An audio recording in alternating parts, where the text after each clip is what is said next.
इब्लीस के वालिद का नाम जलीपा था। उसके बाप का चेहरा बब्बर शेर जैसा था। वो निहायत कद्दावर और बहादुर था। उसका लक़ब शाशीन था। उसकी कौम इसे शाशीन के नाम से मुखातब करती थी, जिसके मानी दिल दहला देने के हैं। शाशीन की तमाम कौम पर धाक बैठी हुई थी और कौम का बच्चा बच्चा शाशीन का एहतराम करता था, क्योंकि उसने जिन्नात की बेतहाशा कौमें मुख्तलिफ फतूहात से अपनी ज़ैर की थी। इब्लीस लईन की वालदा का नाम तबलीस था और उसकी वालदा का चेहरा भेड़िए की मादा की तरह था और उसका लक़ब ज़िबी था। वो भी अपने शौर की तरह निहायत दलेर और ताकतवर थी। उसने भी अपनी खावंद के हमरा बेतहाशा जंगें जीती थी। इस हद तक बहादुर थी कि सारी कौम जिन्नात के बच्चे बच्चे की जुबान पर था कि तबलीस के होते हुए दुनिया की कोई ताकत हमें ज़ैर नहीं कर सकती। जिन्नात कौम की सरकशी जब हद से बढ़ गई, जब झगड़े फसाद से जमीन लरज उठी, तो आसमानों से फरिश्तों को हुक्म आ गया कि जाओ और इन सरकश जिन्नात को मार फेंको। बकौल इब्लीस के कि मेरी मां तबलीस ने फरिश्तों के साथ जंग करते हुए बहादुरी के वो जोहर दिखाए कि देखने वाले अश कर उठे। लेकिन मुश्किल ये थी कि जिन्नात और फरिश्तों का कोई जोड़ नहीं था और खुद यानी इब्लीस का यह भी ख्याल था कि अम्मा जान की बहादुरी के मुकाबले में फरिश्तों ने आकर सख्त गलती की है और उन्हें बड़ी इबरतनाक शिकस्त होगी। लेकिन अल्लाह जाने क्या हुआ कि हम कमजोर पड़ गए और फरिश्ते हम पर गालिब आते गए। इस अजीब और गरीब जंग का समा कुछ ऐसा नाकाबिले फहम था कि सारी कौम हैरत में थी। फरिश्तों का वार हम पर खूब पड़ रहा था, लेकिन हमारा वार कुछ ऐसा बुज़दिलाना पड़ रहा था कि हमें खुद हैरत होती थी। कौम जिन्नात का जो बच्चा बच्चा मेरी माँ और मेरी बाप की बहादुरी के गुण गाता था, आज उन्हीं को फरिश्ते दर्दनाक तरीकों से मार रहे थे। इसी दौरान मेरी वालदा और मेरे वालिद जंग में मारे गए। मैं उस वक्त शादीशुदा था। मेरी मलका और मेरा बेटा मर्रा भी मारे गए।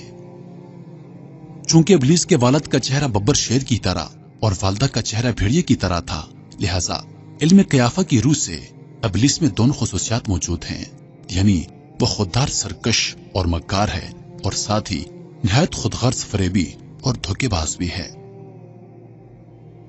फरिश्तों और जिन्नात के दरमियान जो जंग हुई थी, उसमें जो जिन्नात कैदी बनाए गए उनमें इब्लीस भी मौजूद था।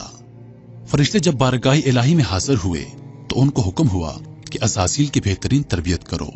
चुनांचे फरिश्तों ने इब्लीस की तरबियत बेहतरीन अंदाज से की। अल्लाह ताला के रुतबे और जाओ जलाल से आशना किया गया। इबादत और रियाजत के तरीके और आदाब समझाए गए, यहाँ तक कि पहले आसमान वालों ने उसको आबिद कहा, दूसरे आसमान वालों ने जाहिद कहा, तीसरे आसमान वालों ने आरिफ कहा, चौथे आसमान वालों ने वली कहा, पांचवें आसमान वालों ने तकी, छठे आसमान वालों ने खाशे और सातवें आसमान वालों ने अज़ाज़ील के लक़ब से मुकल्लफ किया। चंद ही अरसे में अपनी फितरी तेजी और तरारी के सबब सब कुछ सीख गया और वही फरिश्ते जो कभी उसको सिखाया करते थे, आज उससे इल्म हासिल करने लगे। रफ्ता रफ्ता अज़ाज़ील अपनी काबिलियत के बाइस फरिश्तों का उस्ताद बन गया।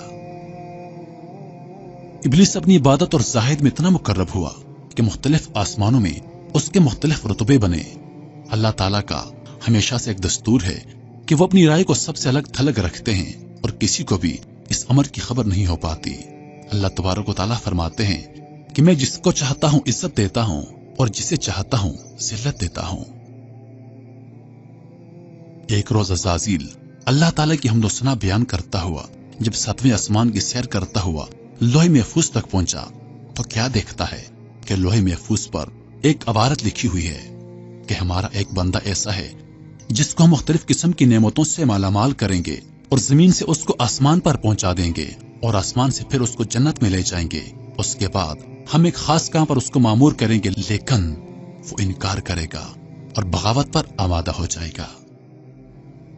अज़ाज़ील इस अबारत को पढ़कर हैरत ज़दा हुआ और अपने दिल में ख्याल करने लगा कि ऐसा एहसान फरामोश भला कौन हो सकता है।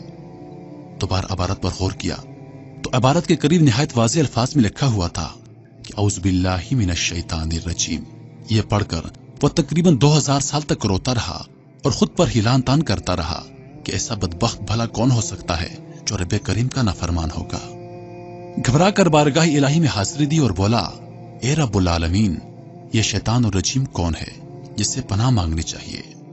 अल्लाह तबारक व तआला ने फरमाया कि हमारा एक बंदा होगा जिसको मुख्तलिफ किस्म की नेमतों से मालामाल करेंगे, लेकिन हमारा एक हुक्म ना मानने के बाइस मरदूद बारगाह हो जाएगा। अज़ाज़ील ने अर्ज की, या इलाही मैं उस मरदूद को देखना चाहता हूं। अल्लाह ताला ने फरमाया, तू उसे जल्द देखेगा। अज़ाज़ील इसी सोच में हजारों साल तक मुब्तला था कि उससे मालूम हुआ कि हजरत आदम अलैहिस्सलाम का पुतला तैयार किया जा रहा है। इस पुतले का सर मक्का मुअज़्ज़मा की खाक, गर्दन बैतुल मुक़द्दस की मिट्टी, सीना अदन की खाक से और पुश्तो शिकम हिंदुस्तान की सरजमीन के मिट्टी से, हाथ मशरक की खाक और पैर मगरब की जमीन से तैयार होंगे और बाकी गोश्त पोस्त वगैरह तमाम जमीन की मजबूई खाक से बनेंगे। और इसके अलावा इसमें आग, पानी और हवा को भी शामिल किया जाएगा। मुख्तलिफ जगहों की मिट्टी शामिल करने की हिकमत यह है कि उस पुतले की नस्ल मुख्तलिफ शक्लों में नुमादार हो सकेगी। और अनासर को शामिल करने की हिकमत यह है कि उस पुतले की नस्ल 4 तबाए का हसीन इम्तिजाज होगी।